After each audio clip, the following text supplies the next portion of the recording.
बच्चों अभी तक इस चैप्टर में हमने डिस्कस किया कि जो सॉलिड और लिक्विड होते हैं वो किस तरीके से कंडक्ट करते हैं इलेक्ट्रिसिटी को, या फिर कौन कौन से लिक्विड्स ऐसे होते हैं जो इलेक्ट्रिसिटी को कंडक्ट करते हैं।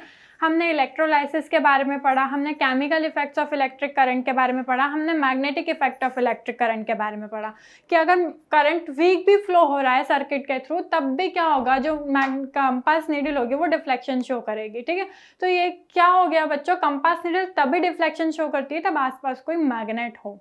ठीक है, तो हमने मैग्नेटिक इफेक्ट के बारे में भी पढ़ा। इसके बाद में हमने इलेक्ट्रोप्लेटिंग के बारे में पढ़ा, और जहाँ जहाँ इलेक्ट्रोप्लेटिंग का यूज़ बहुत ज़्यादा होता है हमने उन एरियाज़ के बारे में भी पढ़ा और उसके कुछ एग्जांपल्स भी देखे।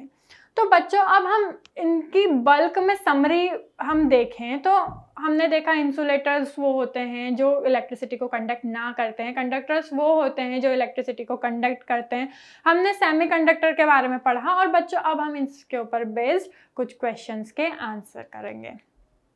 तो सबसे फर्स्ट क्वेश्चन है हमारा, a bad conductor of electricity is. Bad conductor की बात कर रहे हैं तो इसका क्या मतलब हुआ कि जो इलेक्ट्रिसिटी को कंडक्ट ना कर सके। ठीक है, जो इलेक्ट्रिक करंट को पास होने के लिए, फ्लो होने के लिए पाथ प्रोवाइड ना करे, वो क्या हुआ, वो बैड कंडक्टर ऑफ इलेक्ट्रिसिटी हुआ। और यहाँ पे ऑप्शंस में दिया हुआ है distilled water, copper sulphate, silver nitrate और सल्फ्यूरिक एसिड। ठीक है, अगर हम इन तीनों को ना देखते हुए अगर हम सिर्फ डिस्टिल्ड वाटर को देखें तो क्या डिस्टिल्ड वाटर में इलेक्ट्रिसिटी कंडक्ट होती है? क्या डिस्टिल्ड वाटर इलेक्ट्रिसिटी को कंडक्ट कर पाता है या फिर पाथ प्रोवाइड कर पाता है फ्लो होने के लिए? तो नहीं, क्योंकि हमने सबसे फर्स्ट में, सबसे स्टार्टिंग में हमने एक एक्सपेरिमेंट देखा था जब हमारा सर्किट कंप्लीट था। पहले हमने चेक करा कि हाँ हमारा सर्किट कंप्लीट है, बल्ब ग्लो कर रहा है, लेकिन फिर हमने क्या करा, हमने दोनों वायर्स को हमने निकाल के डिस्टिल्ड वाटर में डाल दिया बीकर में, तो तब हमारा सर्किट क्या था, कंप्लीट तो था लेकिन बल्ब क्या था, ग्लो नहीं कर रहा था। इसका क्या मतलब है कि करंट को पास होने के लिए पाथ नहीं मिल रहा है, वो फ्लो नहीं हो पा रहा है उसमें बीकर में जब एक एंड है वायर का वहां से तो दूसरे एंड तक, तो क्या हुआ बच्चों कि वो बैड कंडक्टर हुआ। कब हुआ, जब हमने उसे डिस्टिल्ड वाटर में डाल दिया। तो बच्चों अब bad conductor of electricity is distilled water, तो इसका करेक्ट आंसर क्या है, A1 डिस्टिल्ड वाटर। ठीक है, अब हम बढ़ते हैं अगले क्वेश्चन की ओर। एन इलेक्ट्रोलाइट इज, हमने इलेक्ट्रोलाइट के बारे में भी पढ़ा। इलेक्ट्रोलाइट इज अ प्रोसेस जिसमें क्या होते हैं बच्चों, chemical effects of electric current का एक एग्जाम्पल बोल सकते हैं। ठीक है, जिसमें केमिकल चेंजेस प्रोड्यूस होते हैं या फिर केमिकल रिएक्शंस टेक प्लेस होती है जब हम इलेक्ट्रिक करंट को फ्लो करवा रहे हैं किसी सब्सटेंस से या फिर किसी सॉल्यूशन से। ठीक है, तो एन इलेक्ट्रोलाइट इज, हम इलेक्ट्रोलाइसिस की बात कर रहे थे कि पर इलेक्ट्रोलाइट क्या है, electrolyte a liquid that conducts electricity. क्या है बच्चों, जिस प्रोसेस, जो इलेक्ट्रोलाइसिस की प्रोसेस है उसमें जब हम लिक्विड यूज करते हैं जो कि क्या करता है, इलेक्ट्रिसिटी को कंडक्ट करता है। तो बच्चों इलेक्ट्रोलाइट क्या है, electrolyte is nothing but it is a liquid that conduct electricity. ठीक है, हमने प्रोसेस के बारे में देखा जो कि इलेक्ट्रोलाइसिस है और जो कि chemical effects of electric current का एक एग्जाम्पल है। ठीक है, हम ये बोल सकते हैं। नेक्स्ट क्वेश्चन है हमारा, artificial jewellery is usually coated with. हमने कोटेड की हम बात कर रहे हैं तो हम इलेक्ट्रोप्लेटिंग की बात करेंगे। इलेक्ट्रोप्लेटिंग मतलब कि किसी भी मटेरियल के ऊपर जब हम किसी मेटल को डिपॉजिट करते हैं या फिर किसी मेटल की कोटिंग चढ़ाते हैं इलेक्ट्रिसिटी की मदद से, तो वो क्या हो जाती है बच्चों, वो इलेक्ट्रोप्लेटिंग हो जाती है। और जनरली हमने इसके एग्जाम्पल्स देखे थे ज्वेलरी में। ठीक है, आर्टिफिशियल ज्वेलरी में क्या होता है, सिल्वर या गोल्ड की क्या होती है, कोटिंग की जाती है। ठीक है, तो यहाँ पे ऑप्शंस में हमें दिया हुआ है gold, zinc, chromium and copper. लेकिन क्योंकि हमें पता है कि जो आर्टिफिशियल ज्वेलरीज रहती है उनमें गोल्ड की कोटिंग की जाती है, तो बच्चों करेक्ट ऑप्शन है 1 which is gold. Next question है हमारा, when common salt is added to distilled water the water becomes a। Distilled water की जब हमने बात करी तो डिस्टिल्ड वाटर क्या करता है बच्चों, इलेक्ट्रिसिटी को कंडक्ट नहीं करता है, इलेक्ट्रिक करंट को फ्लो होने के लिए पाथ प्रोवाइड नहीं करता है। ठीक है, तो अगर हमने कॉमन सॉल्ट, जो सॉल्ट हम नॉर्मली यूज करते हैं, हमने क्या करा, हमने डिस्टिल्ड वाटर में वो सॉल्ट मिक्स कर दिया, तो क्या सॉल्ट मिक्स करने के बाद में वो इलेक्ट्रिक करंट को पाथ प्रोवाइड करेगा फ्लो होने के लिए? तो जैसा कि हमने एक्सपेरिमेंट्स में देखा था कि हाँ वो करेगा। तो बच्चों जो भी पाथ प्रोवाइड करता है इलेक्ट्रिक करंट को फ्लो होने के लिए, तो वो क्या बन जाता है, वो गुड कंडक्टर बन जाता है इलेक्ट्रिसिटी का।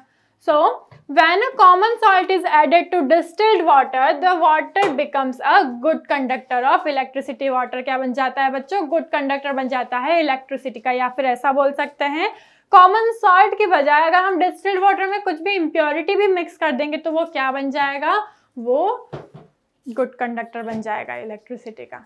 ठीक है, अब हम बढ़ते हैं हमारे नेक्स्ट क्वेश्चन की तरफ, जो कि है which of the following does not involve any chemical effect of current.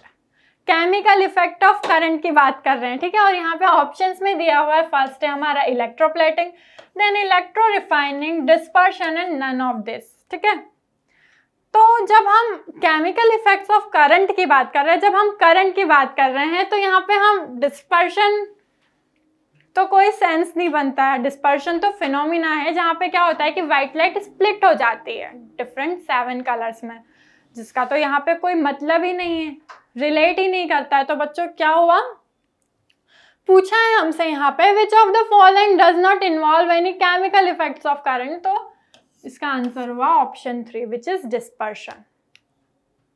ठीक है, नेक्स्ट क्वेश्चन है हमारा, which of the following is used to test the flow of weak electric current through a circuit। अगर circuit में weak electric current flow हो रहा है तो उसका टेस्ट हम कैसे करेंगे? ऑप्शंस है, ऑप्शन 1 एलईडी, बैटरी, वोल्टमीटर और कैथोड। तो जैसा कि हमने देखा था कि जब सर्किट से वीक करंट भी फ्लो होगा और वहां पे हम एलईडी का यूज करते हैं, तब भी क्या करेगी, एलईडी ग्लो करेगी। ठीक है, सो यहाँ पे अगर हम एलईडी का यूज करते हैं तो क्या करेंगे, अगर वीक भी करंट होगा तब भी एलईडी ग्लो करेगी। तो इसका ऑप्शन करेक्ट कौन सा है बच्चों, तो option 1 is the right which is LED. Next question है हमारा, splitting a compound using electricity is called. अगर किसी कंपाउंड को हम स्प्लिट हो रही है, कोई कंपाउंड्स जो हैं वो स्प्लिट हो रहे हैं, इलेक्ट्रिसिटी जब फ्लो हो रही है सॉल्यूशन में। ठीक है, कॉपर सल्फेट का हमने एग्जांपल देखा था। ठीक है, उसमें क्या हो रहा था कि दोनों रोड्स पे कॉपर अलग और सल्फेट अलग। ठीक है, तो इसका क्या मतलब हुआ कि दोनों अलग अलग हो गए, स्प्लिट हो गए दोनों। ठीक है, और वो कौन सी प्रोसेस थी, वो इलेक्ट्रोलाइसिस थी। इलेक्ट्रोलाइसिस के प्रोसेस में क्या हो रहा था कि जो दोनों कंपाउंड्स थे वो क्या हो रहे थे, स्प्लिट हो रहे थे, अलग अलग दोनों इलेक्ट्रोड्स के ऊपर जमा हो रहे थे। ठीक है, तो वो क्या हुआ, किस प्रोसेस में होता है, वो इलेक्ट्रोलाइसिस की प्रोसेस में होता है। तो क्या आंसर हुआ इसका बच्चों, option 1 is the correct option which is electrolysis. Next question है हमारा, which of the following is not a good conductor of electricity, not a good conductor of electricity। और ऑप्शंस है टैप वाटर, डिस्टिल्ड वाटर, सी water या फिर rain water. ठीक है, तो अगर हम 1 by 1 बात करें, अगर हम टैप वाटर, सी वाटर या फिर डिस्टिल्ड वाटर रेन वाटर की अगर हम बात करते हैं, तो क्या होता है कि इनमें क्या होती है कि some amount of impurities present होती है। ठीक है, वहीं अगर हम डिस्टिल्ड वाटर की बात करें तो डिस्टिल्ड वाटर क्या करता है बच्चों, इलेक्ट्रिसिटी को कंडक्ट नहीं कर पाता है। अगर हम डिस्टिल्ड वाटर में कुछ इम्प्योरिटी मिक्स कर रहे हैं, हाँ तब हम बोल सकते हैं कि इलेक्ट्रिक करंट फ्लो करेगा। ठीक है, जब हम उसमें कुछ इम्प्योरिटी मिक्स कर रहे हैं तब। लेकिन अगर डिस्टिल्ड वाटर है, सिर्फ डिस्टिल्ड वाटर की अगर हम बात कर रहे हैं, तो वो इलेक्ट्रिक करंट को पाथ प्रोवाइड नहीं करेगा फ्लो होने के लिए, मतलब वो इलेक्ट्रिक करंट को इलेक्ट्रिसिटी को कंडक्ट नहीं कर पाएगा। सो बच्चों, distilled water is not a good conductor of electricity. तो बच्चों option 2 is the right option which is distilled water.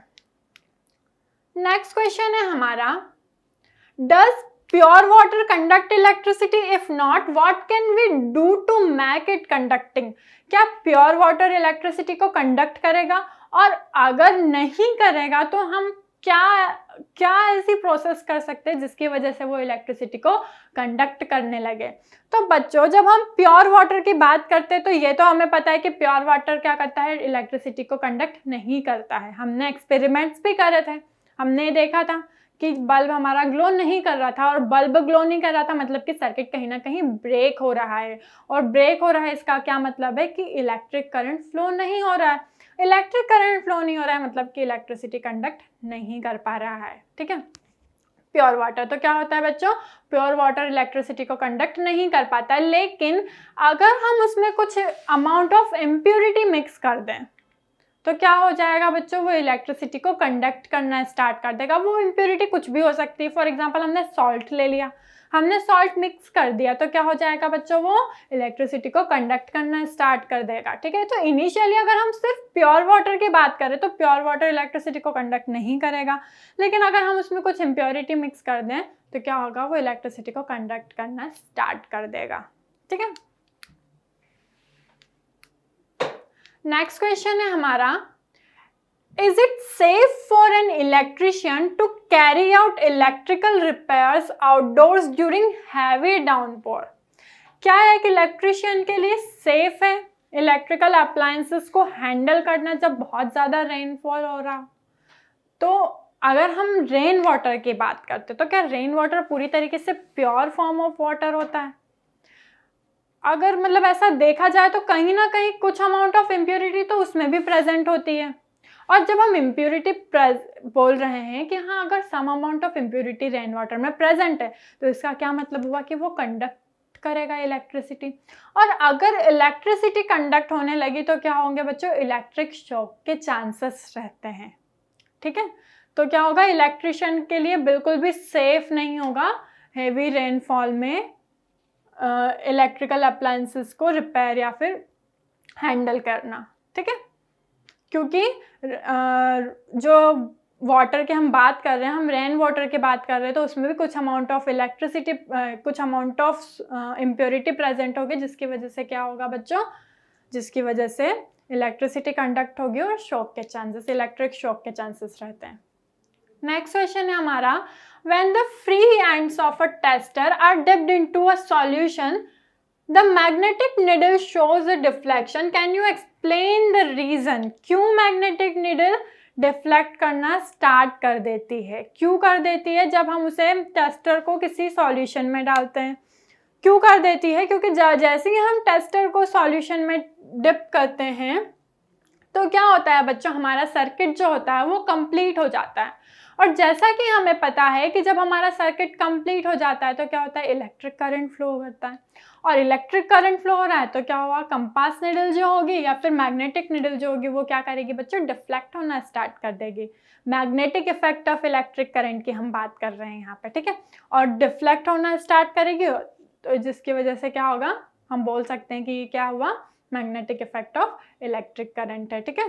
तो टेस्टर को जब हम डिप कर रहे हैं तो क्या हुआ, हमारा सर्किट क्या हो गया बच्चों, कंप्लीट हो गया, इलेक्ट्रिक करंट फ्लो होना स्टार्ट हो जाता है उसमें से, ठीक है।